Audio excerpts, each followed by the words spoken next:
আসসালামু আলাইকুম সবাইকে, আশা করি আপনারা সবাই ভালো আছেন। তো এখন বাজে রাত 2:33। আর এই সময় আমি উঠে লাগেজ রেডি করে নিয়েছি, সেই সাথে নিজেরাও রেডি হয়ে গেছি। আর এখন আমরা তিনজনেই যাচ্ছি এয়ারপোর্টের উদ্দেশ্যে। তো এখানে এই এসে ওয়েট করছিলাম। আর এই ভিডিওটা আমি করেছিলাম শুক্রবার দিনকে রাত্রে। শুক্রবার দিন সকালে আমাদের ফ্লাইট ছিল, আর আমরা যাচ্ছি চেন্নাই হাজব্যান্ডের ট্রিটমেন্টের জন্য।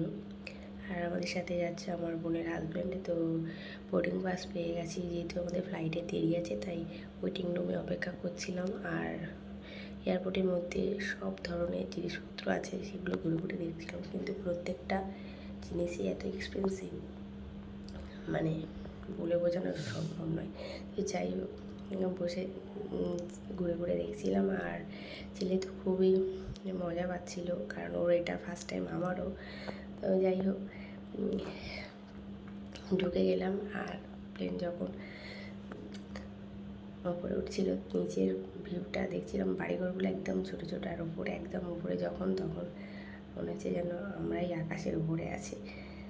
আর এই যে এখানে চেন্নাই এয়ারপোর্টে এখানে লাগেজের জন্য অপেক্ষা করছিলাম। তো সবাই আমার হাজব্যান্ডের জন্য দোয়া করবো যেন তাড়াতাড়ি সুস্থ হয়ে যায়। আজকের মতো এই পর্যন্ত, সবাই ভালো থাকবেন, দোয়া করবেন।